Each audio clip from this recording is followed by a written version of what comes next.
বন্ধুরা, আশা করি সকলেই ভালো আছেন।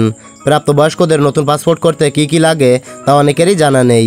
তাই আজকের এই ভিডিওর মাধ্যমে আমি আপনাদের বলে দেব পাসপোর্ট করতে কি কি লাগে, অর্থাৎ যে সকল ডকুমেন্ট প্রয়োজন হবে সেই সম্পর্কে বিস্তারিত আলোচনা করব।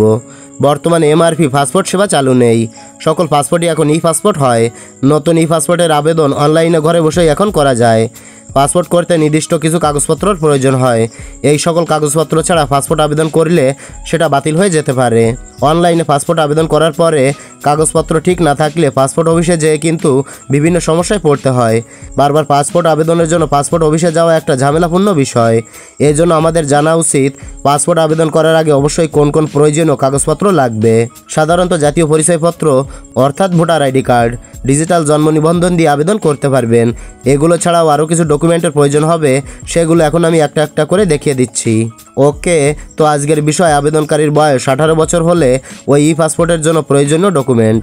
আবেদনকারীর বয়স 18 বছর পূর্ণ হলে ই পাসপোর্ট করতে জাতীয় পরিচয়পত্র এনআইডি কার্ডের প্রয়োজন হয়। প্রথমত আপনার যেটা প্রয়োজন হবে আপনার আসল জাতীয় পরিচয়পত্র। এই বিষয়টা কিন্তু একটু ক্লিয়ার করে বলছি।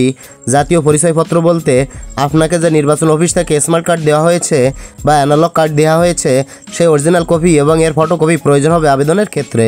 আশা করি বুঝতে পেরেছেন। এর পরবর্তীতে আপনার প্রয়োজন হবে ই পাসপোর্ট আবেদনের সামরি বলতে বিষয়টা একটু ক্লিয়ার করে বলছি। আপনি যখন পাসপোর্টের জন্য অনলাইন আবেদন সম্পন্ন করবেন তখন আপনাকে অনলাইন অ্যাপ্লিকেশন সামরি দেওয়া হবে। অ্যাপ্লিকেশন সামরি ফর্মের উপরে আপনার কয় পেজের পাসপোর্ট করছেন, কত বছরের জন্য পাসপোর্ট করছেন এবং আপনার ফি কত। আশা করি এই বিষয়টা বুঝতে পেরেছেন। এর পরবর্তীতে আপনার প্রয়োজন হবে ই পাসপোর্ট আবেদন ফর্ম। বিষয়টা একটু ক্লিয়ার করছি।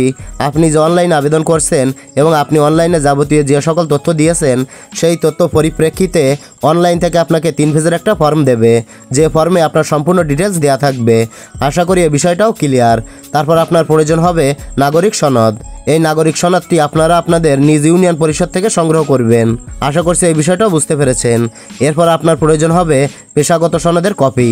এই বিষয়টা একটু বুঝিয়ে বলি। পেশাগত সনদের কপি বলতে আপনি বর্তমানে যে পেশায় নিয়োজিত আছেন সেই বিষয়ের সনদ কপি দেবেন। ধরুন আপনি একটা বেসরকারি চাকরি করছেন, সেক্ষেত্রে আপনি যেখানে কাজ করেন সেই অফিস কিংবা কার্যালয় থেকে একটি প্রত্যয়নপত্র সংগ্রহ করবেন। আশা করি এই বিষয়টাও ভালোভাবে বুঝতে পেরেছেন। এরপর পেশাগতভাবে আপনি যদি শিক্ষার্থী হন তাহলে স্কুল কিংবা কলেজ কিংবা ইউনিভার্সিটির আইডি কার্ড সংযুক্ত করবেন। আপনার স্টুডেন্ট আইডি কার্ডটি এই সকল কাগজপত্রের সাথে স্টুডেন্ট কার্ডটি সংযুক্ত করে নেবেন। এরপর পরবর্তীতে যেটা প্রয়োজন হবে পাসপোর্ট ফি প্রদান। বিষয়টা একটু ক্লিয়ার করে বলছি। আপনি যে ধরনের পাসপোর্টের জন্য আবেদন করবেন তার একটি নির্দিষ্ট ফি আছে। যেমন গ্রামের ক্ষেত্রে 64 পাতার পাসপোর্টটি অ্যাভেলেবল নেই। আপনি যদি 5 বছরের জন্য 48 পাতার পাসপোর্টটি নিতে চান তাহলে আপনাকে নির্দিষ্ট ফি প্রদান করতে হবে 4025 টাকা, এবং আপনি যদি 10 বছরের জন্য 48 পাতার পাসপোর্টটি নিতে চান তাহলে আপনাকে ফি প্রদান করতে হবে 5700 টাকা। আশা করি সকল বিষয়গুলো ভালোভাবে বুঝতে পেরেছেন।